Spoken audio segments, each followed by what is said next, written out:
Thank you, everyone, for joining. We've got a pretty important topic today. I don't know about you all, but I've seen many headlines as of late with SIM swapping and kind of, the amount people have lost, especially in crypto, has been pretty worrisome. So I thought it was kind of Wes's idea, but to kind of get up here and give everybody as much information as they can on what they can do to protect themselves and whatnot. Just like yesterday, I attached a tweet to the announcement. I think someone lost 24 million due to a SIM swap, and it's just getting pretty crazy out there. So I hope everyone came prepared with some good advice for the listeners and everything today. So if you want to start kind of with some introductions, I don't know, Wes, if you want to kind of go first, and then we can filter through. Yeah, absolutely. All right. I'm Wes. I'm from Cleveland. Been at Webacy for a few years now, just advocating the good word for safety and security. It's been a wild ride so far. We've rolled out a lot of products, and it's good to see security grow over the years. Back when we first started, I know it was really wasn't as big as a topic, but now it's kind of all of us have rallied together and kind of been out here promoting the good word. So it's nice to have everyone in a space. It's always great seeing everyone as well. And to add on that real quick, Wes, I agree with, we always say try to make security sexy because it's not a topic everyone wants to talk about. So hopefully doing these kind of spaces and everything kind of gets people more interested in it. And then, Micah, do you want to go ahead? Yeah, GM. My name's Micah, co-founder and CEO of Webacy, and then Wes is on the Webacy account. My background's in cybersecurity, but we started Webacy in 2021 to do the good work of protecting digital assets. So super grateful to the speakers that are absolute powerhouses in the safety space. Very excited for this topic today. Thank you. And then Joe on the CertiK Alert account, you want to go ahead? Yeah, good morning, everyone. My name's Joe, so I'm at CertiK and I work in the incident response team. So my role is to do these sort of incident response on hacks, scams, and then some phishing incidences, as well as doing deep dive investigations into malicious actors in the space. And we've actually got a few cool blogs that we're going to release soon, so keep an eye out for that. Beautiful. And then just a quick plug, if you guys aren't following the CertiK Alert channel, it's a good way to stay updated on all the recent, compromised discords, phishing attacks, and that kind of stuff, and a good way to stay updated in the space. And then Plum, you want to go ahead? Can you hear me? Yes, ma'am. Oh, good. Thanks. This is the first time I've used Spaces on desktop, so I'm pretty thrilled about it. I'm Plum. I have been in the space for 2 years now, a little bit over 2 years. I started out doing Discord security and have pretty much worked my way up the ladder of nerdery into doing anything that lands in my inbox, basically. And I work for OpenSea in the Trust and Safety Department.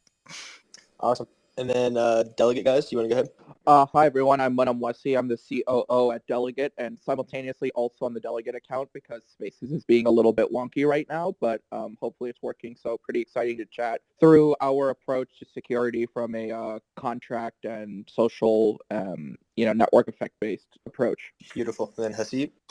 I'm Haseeb Awan. I'm CEO and founder of Ifani Secure Mobile. We work with high-profile individuals like celebrities, movie stars, top names in crypto on their mobile security, pretty much preventing SimSwap. Started the company after being SimSwap 4 times.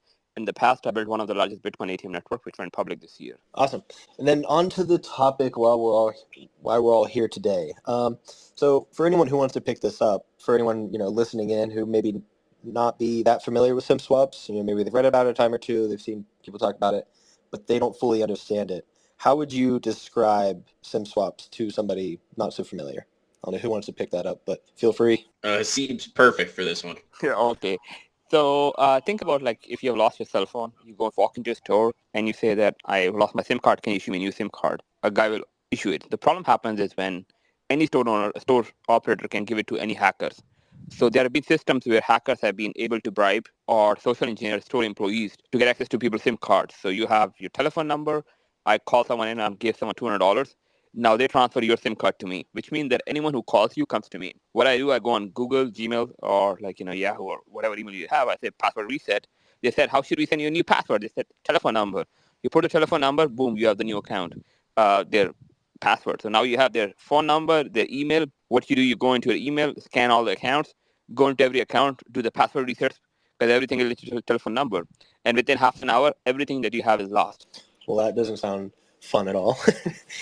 So not at all. So I'm guessing this has been a thing for quite some time, but is it kind of getting more popular now? And is there a difference kind of in the Web3 landscape compared to, the Web 2 days. I mean, how long has this been around, and is it getting more prominent now? Is it easier for them, or kind of what's causing this rise, do you know? Yeah, so personally, I believe that like in 2019, where I was hacked, 2018, that was like pretty common, pretty new. Then it kind of died out last year. It was happening, but not a lot. But recently, in the past like 6 months, I've seen the ratio have increased. FBI reported that the year before it increased by 4x. I guess it will be like 10x this year. So it's happening a lot. And the reason for that is purely because ROI is massive, and Twitter is like such a simple source to get people access. Anyone who have blue check, you can just go and put their username. It will give their email address, their telephone number, and now you can simswap them, get into their emails. So it's pretty simple. And ROI is massive. Like I think overall on cybersecurity, if you spend like $1, you get like 5x back. I think in simswap, you spend $1, you get like 50x or something back. Yeah, and I wanted to circle back because I think some of the listeners might not realize the efforts that hackers and scammers go into actually SIM swapping someone. So when they actually go to obviously a cellular store, and correct me if I'm wrong, Haseeb, but most of them, they will either try and pay off an employee, or obviously they carry a fake ID and they pretend to be someone they're not. So I just think for the listeners, it's important to educate you guys just so you're aware of the efforts that people actually go through to even get into one's account. And it is pretty mind-blowing. So it's pretty simple. I believe there are a lot of people who actually get employed in this store as a part of cartel. They have like a cartel who one guy will identify a first client, other guy will work in a store, and the third guy will basically drain the funds. So it's basically a group that works together. So their only ways they only get into a job just to simswap people. Yeah, which is crazy. Yeah, see, I always see Yeah, it's like getting hired in like McDonald's, right? You just apply. They say as long as you have like hands and you can move and breathe, you are in. Yeah, I don't see the effort that these like groups will put into doing these scams. I'm like, if you just put that effort into, a legit business route, you would probably have some success. But instead, they go this way. So it's always interesting to me. So I disagree with that, but like the thing is, like sim swapping, you make so much money. Frankly, I'm just in cybersecurity. I've spoken to a lot of hackers. It's so easy money that people can't resist. And frankly, once you make it, say, oh, I can sim swap anyone, I can hack anyone, hacking in general. While if you report a bounty, you go to any project and you say, I reported a bounty that can basically be impacting $100 million fund, and the bounty would be like, oh, here's $50 of bounty. So it's very difficult to make money in cybersecurity. He's got a valid point. I would also say, in the sort of Web3 space, all you need to do is sim swap a prominent project, post a wallet drain on, and you can earn hundreds of thousands of dollars of user Very funds quickly right there. in one hit. Yep. Exactly, it doesn't take long. And I think that's one of the, I guess, key differences between, well, like how SimSwap affects the Web3 industry. Then we're not necessarily going after the target's funds, we're going after a community's funds instead. And when you think about it, the vast majority of the ones that we've seen are using one of the drainers, so they're still paying 30% of whatever they get for the drainer fee. Exactly. And most of the ones that I'm aware of have been, they use basically a professional group of swappers, and they're paying the swappers to do the account itself, and then they get control of it afterwards.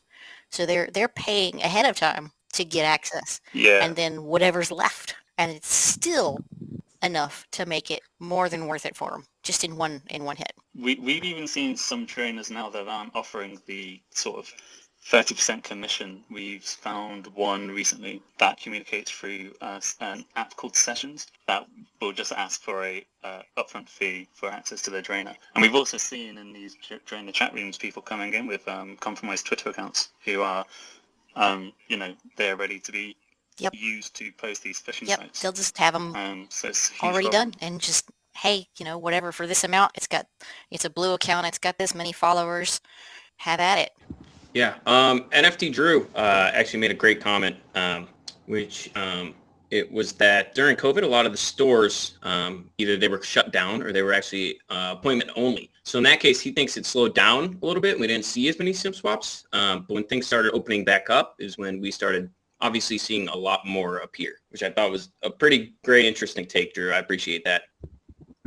And if you haven't noticed, I think, it slowed down a little bit in the last week or so, because most of the people who are doing it have gone back to school. I think that, SIM swapping and exploits like this at its core rely on social engineering, which is sort of a whole security and threat vector that a lot of people don't think about. I mean, from an intuitive perspective, if someone sort of claims ID and brings in all the paperwork and information purporting to be someone, it's a little bit hard to figure out how to protect yourself against that. And this isn't restricted to just Simswaps. If we think back to a little while ago when a lot of the really big corporate or a lot of the really big Twitter accounts for people like Elon Musk and Jeff Bezos, et cetera, were compromised on Twitter, it was from, I believe, a 16-year-old who managed to convince Twitter's internal security or sort of engineering team that he needed access to the accounts for some reason to edit something. And he did something very boring, which was just post a link to, some sort of Bitcoin address or something to that effect. But it just goes to show that this isn't restricted to only, some guy pulling up to the T-Mobile store and claiming to be any one of us over here, but also impact really, really, really major corporations on their internal services. And, that's why security isn't just like a singular action. It's sort of a series of actions and a series of layerings and hardenings. To dive in just a smidge deeper on personal security too is unfortunately so much of us give away this personal information by choice. Like if you think about people putting their phone number in their email signature, but even the things you post on Instagram, you can post your mom's name, you can post what siblings you have. And so all of these hackers have free reign to capture all of your personal information. If the timing is right, they can take all of that and they know basically everything about you because you chose to give that kind of information out. And so that's something like as an individual, I like to talk to people about and just being aware about what kind of information you're choosing to give up into the world, because that doesn't go away and it becomes very valuable for everyone who wants to get access to that. 100%. And then Plum, to your point of people going back to school, it's crazy that article I saw yesterday, they stole 24 million. It was a group of teenagers who then, it's crazy. You think about like people who are doing this as part of these older like cybersecurity geniuses, but often it's just teenagers, and now they're back in school, so hopefully it'll slow down. But that is a little bit crazy to me, and I guess those kids all, being kids, they kind of turned on each other and got caught that way. But I would have never guessed that, it's high schoolers doing this to people. They turn on each other even just in my experience. Like if there's one group that's doing a particular hit or whatever, and the others aren't fond of them, they'll come to me and say, "Hey, it's this person doing it, and this group is involved, and this is his real name, and he lives in blah blah whatever." And they'll just throw each other under the bus just because they don't like the particular style or somebody stole their method or something. It's nuts. Well, there's also a lot of more, I guess, innocuous variants of this as well. All of those people that sort of end up in our DMs offering to acquire Twitter handles for us, for example, are variants of the same thing. And, having chatted with a couple of these people, they are quite literally 16 and 17-year-olds. I think specifically to circle back all the way to crypto and sort of from a tooling perspective, I think the things that will actually have an impact on security are the types of things that, don't require any real thought up front. Can be baked into experiences that sort of encourage security. Unfortunately, a lot of people only care about security once something negative happens to them, which is why our approach at Delegate has always been around a community-based approach where if we are integrated within a particular project's experience, it encourages people to sort of take advantage of those security features because they're exposed through it through an interface that they would be using anyways. And I'd say from our anecdotal notice, having worked very heavily with lots of really prominent communities, particularly sort of the apes community, communities that have had reputations for being exploited, whether it's through things like Simswaps or through things like signing bad contracts, quite frankly, aren't doing that anymore because the security tooling is now invisible and baked in by default into experiences. Beautiful. And then, I just want to preface this by saying I'm no security expert. That's why I've gathered you all here today. I'm working in marketing for CertiK. I have learned a bit over the years, but I'm also here to learn. So to jump into the 2FA, is proper 2FA one of the kind of first steps users can take to protect themselves? And what does proper 2FA setup look like to you guys? Don't you dare use SMS 2FA. Just exactly. Uncheck that box entirely. Remove the number from your account if you can and are willing to.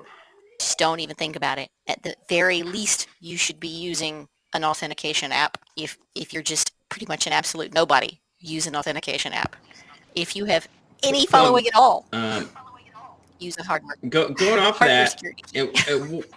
at what point do you think using 2FA SMS is just negligence on projects and founders? Like, at what point do we cross that line where instead of them just being like, oh, sorry you got scammed because I had SMS set up, at what point do we take it a step I further? believe it is absolutely negligence. There is no excuse whatsoever at this point for anybody with any sort of following to be using it and not know better. There is no way. I do not accept, oops, I'm sorry, or we didn't know, or anything like that, unless somebody went into the account settings and did it without telling anybody else because they're lazy or something. I don't know, but Does anyone else have anything to add to it? I see Plum is reconnecting. I mean, I think we can just call it out as it's probably laziness. Like everyone in this room, on some of their accounts probably still has 2FA, whether you forgot about it or you were just too lazy to set up the QR code on your 2FA actual token device. And so laziness comes in all forms of things. Unfortunately, having good cybersecurity practices is not praised. Like, you're not praised every time you lock your house, but you're not going to get praised if you get broken into and everything stolen, right? And so that's just the way security works. But I think we've seen too much bad things happen in this space for us to be lazy. And particularly if you're a project founder or you have any responsibility at all in terms of your treasury or your DAO, you need to take that extra step and stop being lazy for the 5 minutes that it takes. It's less than that, really, but everyone can make that. And Plum, I resent that speaker invite. Twitter Spaces, you know. Yeah, it's kind of like weird because I can't hear some people too anyways. I think I can hear it. So on the 2FA, the challenge is also no standardization. It's like password. You have a specific code of password that you want to reuse or have a password. And then some website will say we will not accept it. So like with me, I carry authenticators, then I have a hardware key, but why can't you have a hardware key everywhere? And then some website will prefer you to have a telephone number as a SMS 2FA. So it kind of makes your life difficult too because you have to use a different way to authenticate. And a lot of time what people do a mistake is they add a secondary authenticator, but they never delete the first one. So a lot of people who get hacked, they have set up a hardware key, but if you want to reset the password, it will also allow you to reset the password through SMS 2FA, and that's how they get hacked. So make sure whenever you set up a 2FA, you make sure that you delete other form of 2FA, which is a backup 2FA. I got rugged by my headphones after I finished talking earlier. Sorry about that. Oh, no worries. I know I've seen it pop up a few places. But do we think I know we talked about the insiders within cellular stores, but what do we think about an insider within X and or Twitter? Because I know we've just seen users claim that their 2FA was just instantly removed from their profiles. And I'll dive into I have a bit of my own experience, but I just wanted to get that question out there first and see what anyone here thinks. Well, I have a story on that, actually. I have had a number that I only used here and on Discord, and I think one other similar place for 2FA. I put it on when I changed my profile picture not too long ago because I didn't want to take 3 weeks to get re-verified, and I took it back off. But at some point in that very short amount of time that I had it on my account, somebody got it. It's not published anywhere. They didn't swap me, but they got a hold of it and they started texting me, like specifically to me, hi kind of thing. So there's nowhere else that they could have gotten it. I don't know if it was some sort of insider, if it was like a database leak from somewhere that I don't know about, but they absolutely had my number. Yeah, I had an experience recently. I got a new phone, and as soon as I went to sign into my Twitter, it actually froze my account. Probably because I was away from my house, but I also had a new phone, and the authenticator app did not transfer over. And I'm not going to say exactly how, but when I was talking with Twitter support, it only took probably about an hour with no verification before 2FA was just completely removed from my account, and I was able to log right back in, which was completely mind-blowing. So I totally believe it, Plum. I'm just glad that I was smart enough to put a YubiKey on mine like a year ago. So I guess the next question I have is, what tools are available to help Simswaps and, just kind of get more into what users can do to kind of take that next step and to protect themselves. Fani, I don't know if you had, or Haseeb, I don't know if you had anything for this on your end. But I'm certainly biased, right? But, like we do this specific thing. We work with high-profile individuals on cell phone security. And we are like a carrier like Verizon and AT&T, but we are secure. On top of it, what people can do, but the only problem is, first of all, we are slightly expensive than the rest. And the second problem is that uh, we are only based in the US. So what I recommend to people is, first of all, remove every possible form of telephone number from anywhere possible. Second is to try using VoIP numbers. A lot of companies do give VoIP numbers. Recently, Google Voice has been hacked, and a lot of people accounts were taken over. So I'm not sure about the other solution, but still it's a better solution than multiple other options. Try to get a Google Voice or and the VoIP numbers. And I've heard Google Fi is pretty decent too.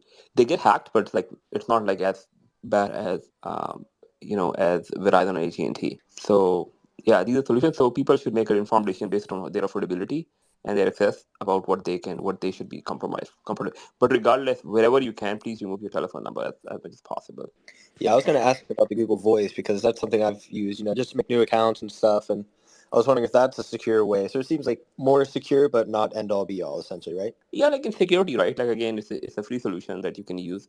My only concern with Google Voice before was a convenience, and the second part was a lot of sites do not accept VoIP numbers. They deem them as a fraud. But this was a surprise. Like Ori Paul, and I work with like maybe half a dozen clients who actually had the Google Voice number SimSwap too, like hacked too. And frankly, I have a theory around how they get hacked, and I have a very funny story about this, right? Which is almost embarrassing too. Someone hacked my LinkedIn yesterday, and now as being cybersecurity is pretty embarrassing because how can someone get? But then I searched for LinkedIn, and I looked, and if you Google for LinkedIn hack, you'll see that thousands and thousands of people accounts are getting hacked on LinkedIn. And I have my 2FA on, I have like my password on, and someone changed my picture to like a Chinese lady who is apparently a financer and asking people for money. And it happened to me yesterday. I got back my account, but I'm still struggling with getting my data back as I don't remember what was on my profile. So what can you do there? You can't do anything because literally it's not my fault, it's LinkedIn fault. Yeah, and I think there's a bit of a misconception for what users should take towards securing their phone regarding SIM swaps. I know when it first started happening, a lot of people were telling you that you should go contact your cell provider and set up a SIM pin. But in the case where a hacker is colluding, obviously with a telecom company, a SIM pretty much won't protect you. But having a SIM pin can protect you in the case where a hacker tries impersonating you in person, but it's never a protection guarantee. So I think a lot of people just think that having a pin set up will guarantee that they're safe. But the reality is that you're really not. And I'm not sure if anyone else has anything to add there. I can talk more about SIM pins. There are two types of SIM pin. One is the SIM pin that you put on your phone. It's called puck code that you can set up. What it does is you can, if you take out your phone and put it in a different phone, it will not work. It's a good measure to do that. By default, every SIM card have a puck code. You have to set it up from your iPhone or Android. You can just Google for how to set up a puck code and set up a puck code, which everyone should do that. It does not prevent SIM swap, but what it does is like physically someone removing a SIM card from your phone to putting it in the second phone. Very secure. Even carriers do not have access to that once it's changed. That's the number one thing. Number two thing is like about pin code that is set up on a carrier side. It sometimes works, but very rarely it works. And the reason for that is purely, as you mentioned earlier, that anyone is able to bypass it.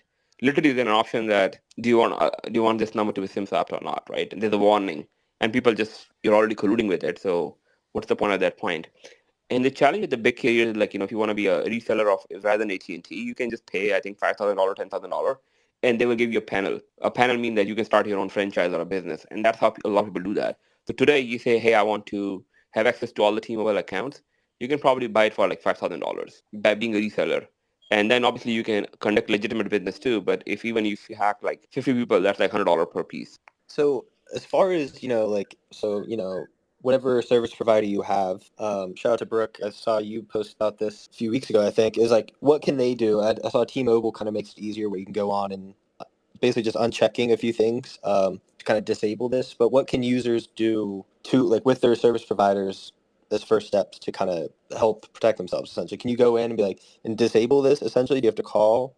Haseeb, I don't know if you'll have something on that. So the challenge is, like I said, if you have to disable like those codes, anyone can do it. You can set up on the phone too. Sorry, this is the question, right? Like how to set it up? Yeah, just I've seen things of like, you can call and basically disable something or like tell them not to give anyone else access or something like that. Yeah. So I'll tell you how SimSwap happens, right? And so so in order to SimSwap someone, you need a couple of things. Number one, you need telephone number, obviously. In terms, it's called MDM, mobile device number. The second is your account number, which is on top of your bill. So, and the third is your zip code. These are the three things that you need for SimSwap anyone. So hypothetically, I want to SimSwap someone. I can just walk into someone. Account number is very easy to find. It's on top of bill. It's not a sensitive information. Super simple to find. PIN is a difficult one, but you can bypass PIN by some way too. The challenge is that when a transfer happens between carrier, like if I'm transferring from one SIM card to another SIM card, it literally does not ask me for those codes. It just let it go. And the easiest example for that is like hypothetically you have a credit card, and on top of it you write a note that never allow transaction above $200, but it's a paper note. But when you swipe the card, the machine doesn't know that there's a note on the card. It just let it go. The system is so old that it does not have those kind of note systems. So I don't know how many people have been led to believe that it happens. It does not happen. Second thing is there's also SimSwap. SimSwap means that you're still on the same carrier, but SIM got swapped. The PIN does not work in that scenario too. It does prevent in some cases, which is like 1% of the case, but SIM pins are useless. And the only reason I'm saying is you should always have it. I'm strongly encouraging to have it, but you should know that these things do not work. They really works. It's like 1% insurance. And the worst advice probably that people give normally is that, hey, put a SIM card, call your carrier provider to not SimSwap anyone. I can give you like hundreds of examples. You can Google online, you can Google or you can go on Twitter and find out hundreds of people get SimSwapped after they said that and this happened. And frankly, when I was SimSwapped second time or third time, I actually was speaking to them on the phone that, hey, do not allow someone to SimSwap me. And at the same time, I got SimSwapped. I can confirm that I've lost So track. essentially, it's like you can. Oh. So essentially, you can, Yep. but is it going to do anything? Nope. Probably not. No. Like, It's better than nothing, right? It's better than nothing. There was one the other day that he got a bunch of text messages and knew that he was about to get swapped and drove to the store and said, hey, this is happening. Don't let my account get swapped. And it happened while he was like right there. Yeah, he also, I did see that.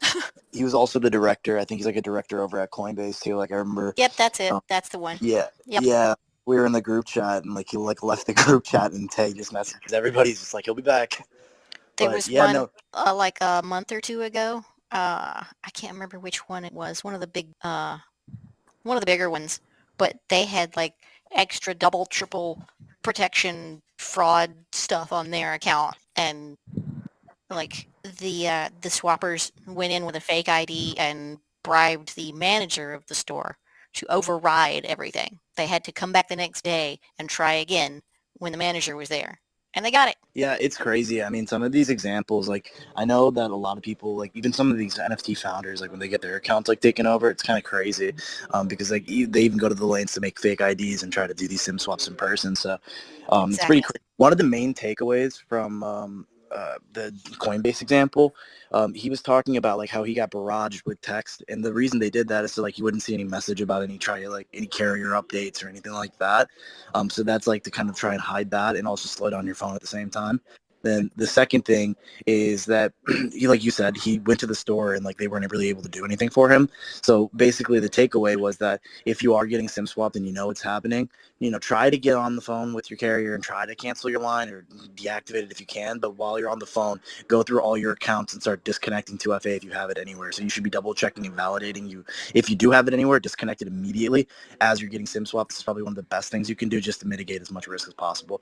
And also double check your email accounts. I think a lot of times people are like, okay, I got my Twitter locked down, but they don't have their email locked down. They don't have any other those recovery accounts locked down. So you have to make sure that you just try. I know it's like a stressful time, but like you have to try to breathe, go through it, and make sure you disconnect anything that you can. I've actually heard that as well from several people, that the only way that they have escaped it when they knew it was happening was to just shut down their accounts entirely. Like, it's not that difficult to reestablish service afterwards. You go in and, just start it up again with your ID and everything, but it's so much more of a pain in the butt to undo everything that happens if you get properly swapped rather than just shut the whole thing down. Yeah, see, I know we're not legal experts here, but it all like almost makes me think of should these service providers be held liable at all if you do take all the right steps, you tell them, hey, don't let this happen, and it still happens? Because that's essentially negligence on their part. So I don't know if anything has been like gone down that road, if anyone's tried, but I almost think like they should be held liable at some point if you do everything correctly and then you're still bypassed. So I can, I've read through maybe like 20 plus judgments in this case, and I've read through like arguments on both sides. in detail. And there are a couple of arguments around that. But before that, I want to share about if someone is getting SIM-swapped, feel free to pass on contact.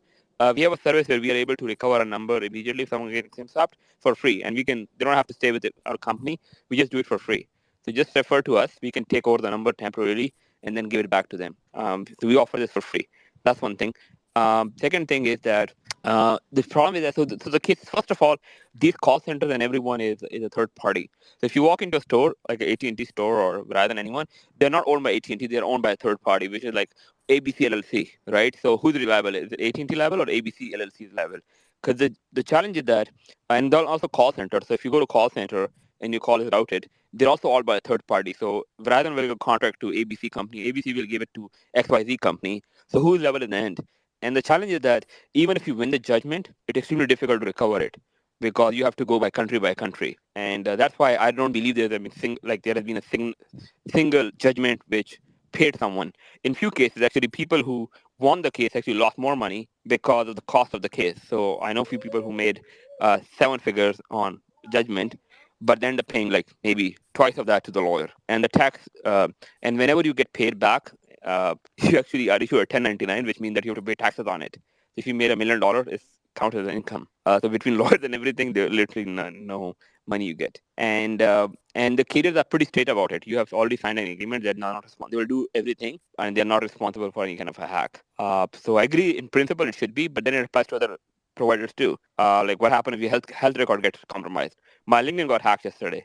I'm a paid user. I pay $150 per month. Who should I go for? It's very difficult to go after every cybersecurity because, frankly, no one likes to get hacked, but people want convenience. There's a law by FCC that allows, and the reason why SimSwap happens a lot is because there's a law by FCC that every port has to go through within 4 hours. If you try to port a number and a carrier does not release it in 4 hours, basically you can be fined by FCC. So government is pushing for them, and people have contracts. That's why you can't even have contracts in the US anymore, because carriers are forced to not stop a customer. That's why they made porting so easy. Wellgard, you got some? Yeah, I was just gonna say. I mean, a lot of the problems I think that happen is because these companies are so big, and there's a lot of lower level employees that are not always compensated the best, right? So it just makes it a lot easier to take advantage of situations like that. And that's why I think smaller specialized teams are a lot better at handling situations like this, which is why I think Ifani is like a great solution.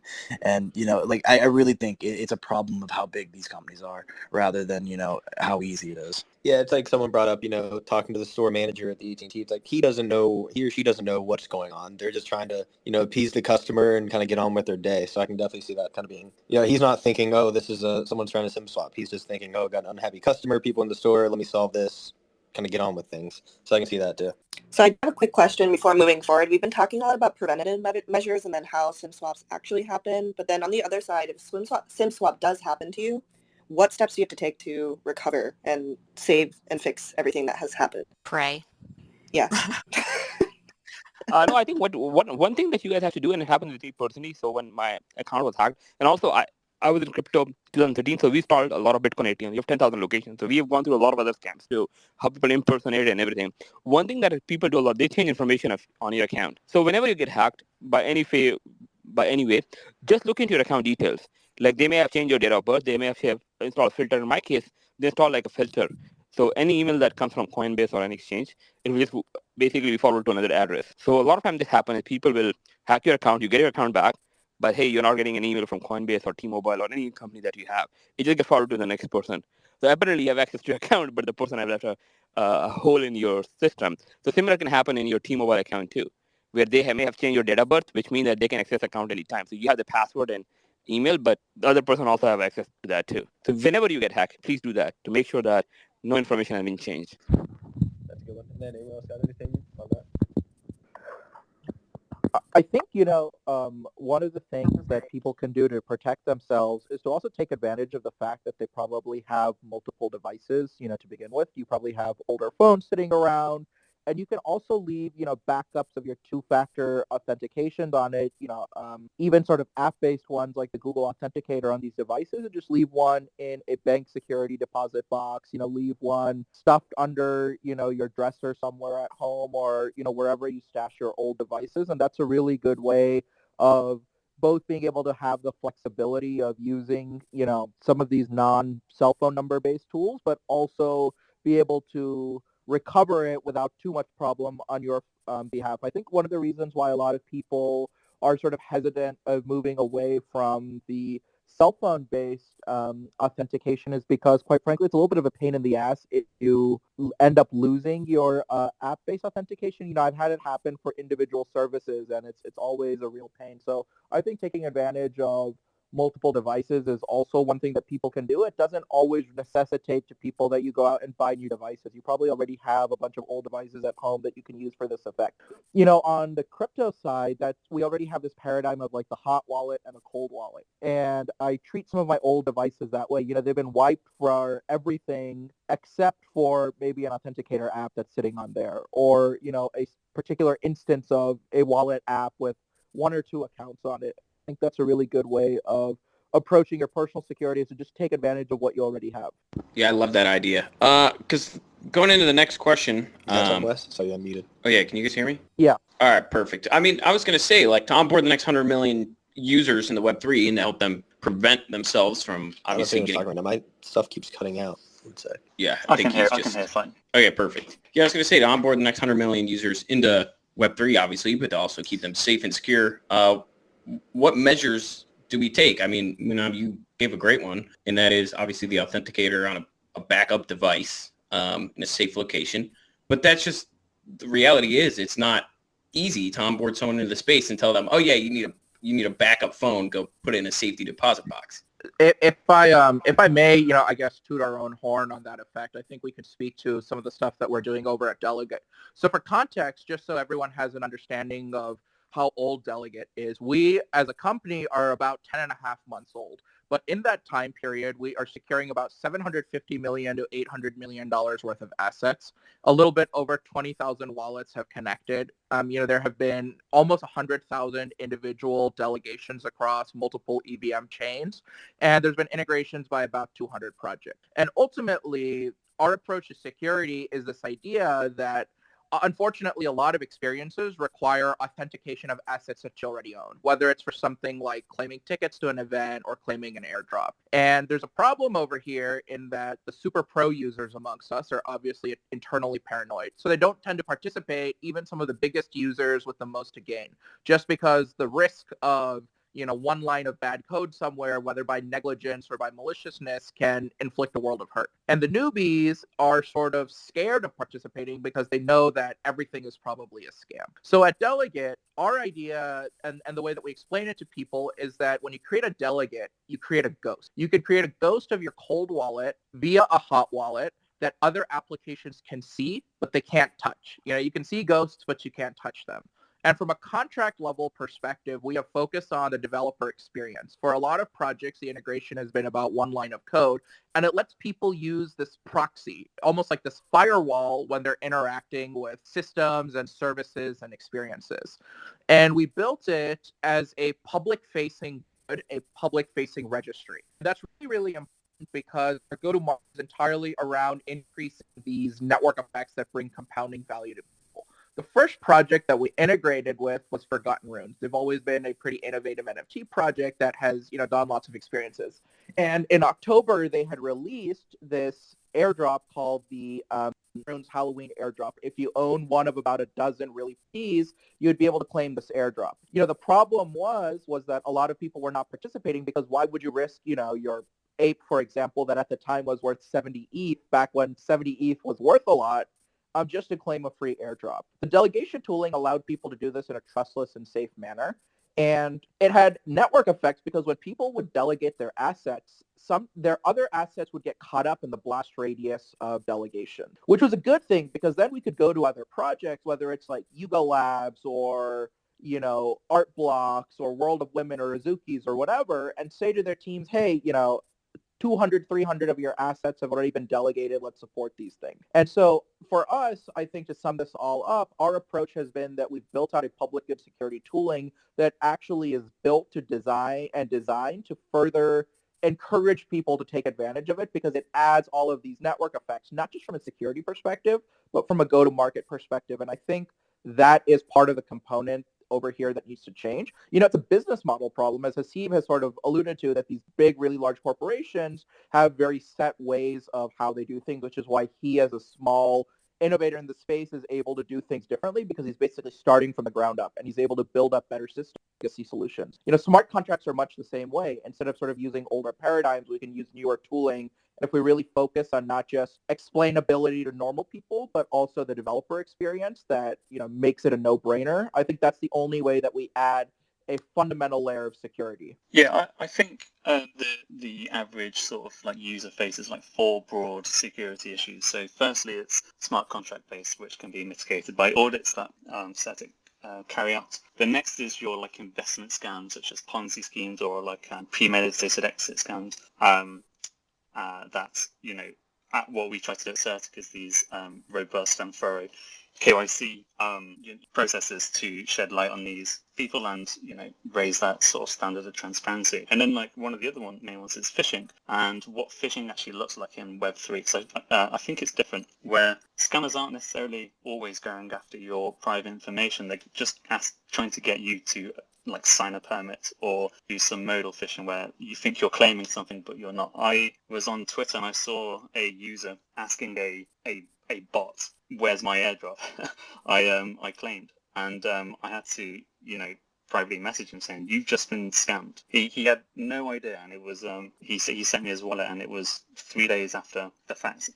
So being able to build like what are sort of the threats that people are going to look for, people are facing in this space, and build having this sort of like references and sources that people can go to and research this, I think is really important to give people the confidence to come into this space. And I'll add one thing on the topic of mass onboarding. Account abstraction, as terrible as a term it's now become, is pitching things like, log in with social, log in with your phone number, log in with email. And so as users come into the space, they start to connect these things, and then all of the security concerns become ported over to not just seed phrase and private keys, but it's now protecting all of your Web 2 things, which are very vulnerable to hacks. People have really poor passwords still, even after all the tips and tricks that have been shilled for 2 decades at this point when it comes to traditional Web 2 security. And so account abstraction is another piece I'm curious to get everyone's thoughts on when you are moving over from traditional Web 3 type management, safety, and security to now this very known but also very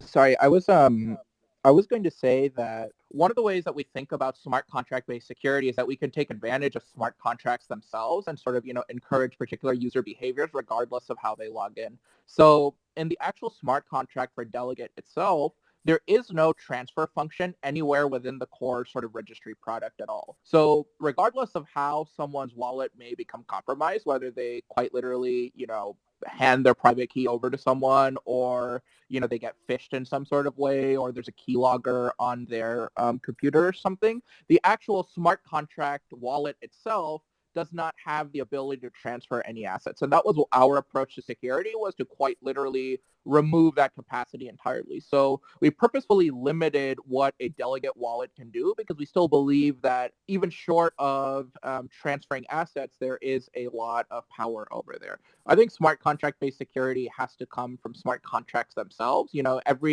You're right that every single way that someone has of accessing a wallet is a potential security risk. But, I think there's ways around it, and there's ways to design intelligent systems. And I think as we start to see more innovation in things like gasless wallets, that's where things start to get very interesting, because eventually within people's own wallets, I think every asset will be individually compartmentalized, and it'll just make the risk of getting, or it'll sort of make the difficulty of someone attempting to hack you exponentially harder. I think the CertiK account is rugged out of here. Wildcard, I see you have your hand up. Not sure if you have anything you wanted to add, but go ahead. Yeah, I was going to say account abstraction is like super interesting as a topic. I mean, I think it's going to be like at least maybe a year or two before we see like more mainstream adoption of like it throughout like a lot of the wallets that people currently use. But I think that it's going to introduce like I feel like account abstraction is going to have a large part in adoption, but my theory is more of like a theory in itself, where gaming is going to be one of the reasons for, adoption or something something along those lines, but having account abstraction and allowing for somewhat managed accounts and multi-signer accounts, and abstracting that logic for an end user, and providing security for them through like the actual account abstraction wallet. I think that's where we're going to see account abstraction go and where security will trend towards. And I think that's actually pretty bullish for us because I think a lot of the issue is that we give a lot of controls to the end users when they come into Web3, which is, one of the main purposes of it. But like, I think the biggest issue that people tend to forget is that, when you come from Web 2 to Web 3, you're shifting the responsibility of security from the corporation to the individual. And the individual doesn't take it upon themselves to put these security precautions in place. And that's why, account abstraction and some of these other multi-signer wallets are going to make a big difference, in my opinion. So I'm curious to see how the adoption trend goes. I'm curious to see how MetaMask Snaps allows for this as well. So a lot of stuff to come. Well, I think what you just said over here is like a really great point about where the responsibility has been shifted. And that's one of the reasons why I really appreciate tools like Wallet Guard itself, which are just so easy for anybody to use. You can just click on it and it sits in your browser and it provides at least a layer of thought. People will oftentimes at least hesitate before clicking on something if a big bright red, warning logo pops up. And I think that's incredibly important. And, to your point about how like gaming basically as a sector is one of the ways to onboard people is something that I'm particularly passionate about. And I think at our company we're particularly opinionated about is that, security can't also be restricted to just, code and practices. It also has to be existent within business models. And I think our business model at Delegate is a very expansionist one, like with security as its core tenet. One of the experiences that, personally for me felt like a magical moment in crypto was earlier this year, sort of in January time when Dookie Dash was going out. Delegate was one of the toolings that you could use to, access and play the game. Crypto gaming is like an amazing experience when it's built out well. The problem is a lot of crypto games basically require you to keep your asset at risk 24/7 just to play the damn game. Well, there's this particularly famous Bored Ape holder, Tropo Farmer, and we had it coordinated with him on this fact beforehand, but he had quite literally tweeted out the private key to a wallet. That is, in normal times, that's sort of like a cardinal sin of crypto. You literally put a private key to a wallet out into the world. But what he had put on that tweet was saying that I have delegated, a access key to this Yuga Labs game, to the Bored Apes, Dookie Dash game, to this wallet. Any one of my followers that's priced out of the ecosystem and wants to play it, please add this to your MetaMask and just go ahead with it. And, I got to do the same in a couple of group chats that I'm in, and it was really, really magical to just go in there and say to people that, hey, add this to your MetaMask and or whatever, and you can go off and play it. We had a lot of parents that reached out to us saying that, I've been wanting to onboard my kid into crypto for years, but I'm terrified at the thought of handing my 8-year-old child my actual MetaMask account. But via delegation tooling, I was able to let them have a secure, compartmentalized experience. And so I think if business models, don't evolve to actually allow for better security tooling, we're never going to actually sort of see those end goals of onboarding lots of people, no matter how much projects talk. And the reason for that is because, go-to-market is very, very difficult over here. Most projects are just barely getting by, which is why they try to remove any and all barriers from access. But I think there's a very delicate balance over here where, and it's, people's individual, it's companies and projects' individual responsibilities as well, in addition to the individuals that they're empowering. Yeah, I think CertiK is still having issues, but we're wrapping up here on 1 hour. The space was extremely educational, especially to help everyone with SimSwap protection. So before we head out of here, I'm just going to leave it with what products each of us on this stage actually use to help keep you secure. So if you use specifically an authenticator, that's primarily what I use, but I also have a PIN set up with my cellular company, even though I know it's not 100%. But I do love the idea that you did mention about having a secondary device with an authenticator. So that's something I'm definitely going to take away from the space, and I'm not sure what any of you others are going to be doing, but I'd love to hear what you guys are using currently and what any of the listeners out there could potentially use. I think on the account perspective, I, try to use the two-factor authentication app for just about everything. And like I said, I have backup devices within my home and in a bank, but I also have that same, sort of backup saved with my father and with, like the that helped us with our estate and planning. They hold a couple of passwords for us offline, and I asked if they would hold an instance of the authentication app, and they did that as well. So that's been my personal security thing on the device front, and of course on the crypto front, I use delegations. Yeah, for me personally, I think authenticator apps are crucial. And while we're just naming off tools, I'm just going to say like my security stack in general. I think authenticator apps like Authy are great, but if you're using Authy, just be sure to disable multi-device. Otherwise, it still uses your SMS as backup. And then other than that, I think, Bitwarden or KeePassXE are fantastic password managers. And I think, people don't realize how big of a problem password management is, but it's kind of ridiculous. Your password is probably out there somewhere on the dark web because you haven't changed it in a year. And yes, I'm looking at you, Anon, so please change your password. And the second, I guess the last thing I want to say there is that if you haven't, spend like 10, 15 minutes just going through your accounts and disconnecting your phone number from your accounts. It's well worth your time, regardless if you're a crypto whale or not. I've, met many people that are, extremely wealthy and have been compromised, and people who, have just been compromised, and it'll turn your life upside down. So it's better to be safe than sorry. So those are my final pieces of advice. On my end, I use an authenticator. I use my brain and this thing called Discipline. I don't use T-Mobile. And then for all my Web3 safety, I use Webacy, of course. And so that is my safety stack. I have multiple devices. I have multiple ledgers. I have a backup cellular device. I only use authenticator apps on things that I cannot use my stack of YubiKeys for, and one of my happy moments was managing to make sure that all of the OpenSea affiliate people are using YubiKeys on their accounts too. For me, so I use authenticator apps. Also, when I'm signing up to things and they're asking for like my first pet's name or where I grew up, I won't necessarily tell the truth. So if information is leaked about me, it's not exactly true. And then for my Web3 security, I use WalletGuard as well as Brain as well. Amazing. Haseeb, did you have anything to add? I think you're the last one. Absolutely. So obviously I use Authenticator. One thing I've done is like, we have to go through a different requirement because we have to go to SOC 2. Some people may know that. And a couple of government requirements. So we have to go through, we have to hire like auditor to make sure our security is good. So we tell them what needs to be done and they take. So I use VPN most of the time, and we have a dedicated IP VPN, which means that our account cannot be accessed unless connected to a single IP. We use MDN, mobile device management software. So again, not required for 99.9% people. Authenticator app, I use the Microsoft one, I believe, and use the Titan key by Google. And then I have a couple of telephone numbers on top, which I don't recommend to people to be honest. And obviously cell phone is a funny. So that's my tech stack.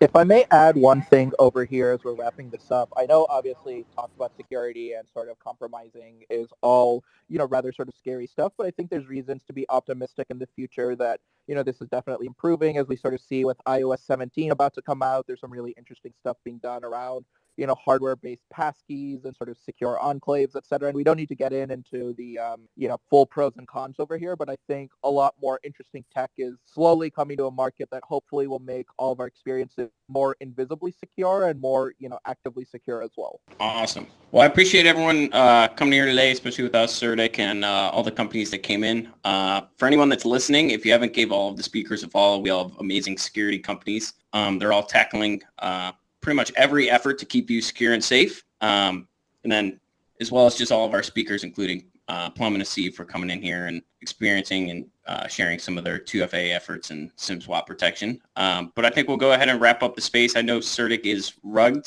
so I'm pretty much just going to have to tell them to end it. But I appreciate everyone coming out here and helping educate the space a little bit more. Thank you for your time. Definitely learned a lot with all of you. Thank you for having us. Thanks, everyone. Bye-bye.